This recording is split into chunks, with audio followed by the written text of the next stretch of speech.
नैऋत्य मोसमी वारे अर्थात मान्सूनची वाटचाल वेगाने सुरू असून बुधवारी म्हणजेच आज 24 जून रोजी मान्सूनने संपूर्ण महाराष्ट्र व्यापलाय. मान्सूनने मंगळवारी उत्तर मध्य महाराष्ट्र आणि उत्तर विदर्भातील काही भाग वगळता महाराष्ट्राच्या बहुतांश भागात मजल मारली. त्यानंतर आज म्हणजेच बुधवारी मान्सूनने उत्तर मध्य महाराष्ट्र आणि उत्तर विदर्भाचा संपूर्ण भाग व्यापल्याचं हवामानशास्त्र विभागाने जाहीर केलंय. त्यामुळे कोकण, मध्य महाराष्ट्र, विदर्भ आणि मराठवाड्यातील काही जिल्ह्यांमध्ये तुरळक ठिकाणी मुसळधार ते अतिमुसळधार पावसाचा ऑरेंज अलर्टचा इशारा हवामानशास्त्र विभागाने दिलाय.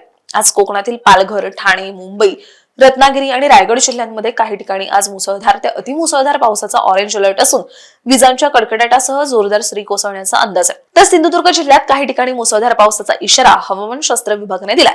मध्य महाराष्ट्रातील जळगाव आणि नाशिक जिल्ह्यात काही ठिकाणी मुसळधार पावसाचा ऑरेंज अलर्टचा इशारा असून नाशिक घाट माथ्यावरही जोरदार सरींचा अंदाज आहे. तर धुळे, नंदुरबार, पुणे, अहिल्यानगर, सातारा, सांगली, सोलापूर आणि कोल्हापूर जिल्ह्यात आज मेघगर्जना, विजांचा कडकडाटात वादळी वाऱ्यासह पावसाचा अंदाज असून पुणे घाट माथ्यावर मात्र अतिमुसळधार पावसाचा ऑरेंज अलर्टचा इशारा हवामानशास्त्र विभागाने दिला. तसंच सातारा घाटमाथा आणि कोल्हापूर घाटमाथ्यावरही काही ठिकाणी जोरदार सरी कोसळण्याची शक्यता वर्तवण्यात आली आहे. तर मराठवाड्यातील छत्रपती संभाजीनगर, जालना, परभणी आणि बीड जिल्ह्यात तुरळक ठिकाणी मुसळधार पावसासह मेघगर्जनेचा ऑरेंज अलर्टचा इशारा देण्यात आला. तर हिंगोली, नांदेड, लातूर आणि धाराशिव जिल्ह्यात तुरळक ठिकाणी मध्यम पाऊस आणि विजांचा कडकडाटाचा इशारा हवामानशास्त्र विभागाने वर्तवलाय.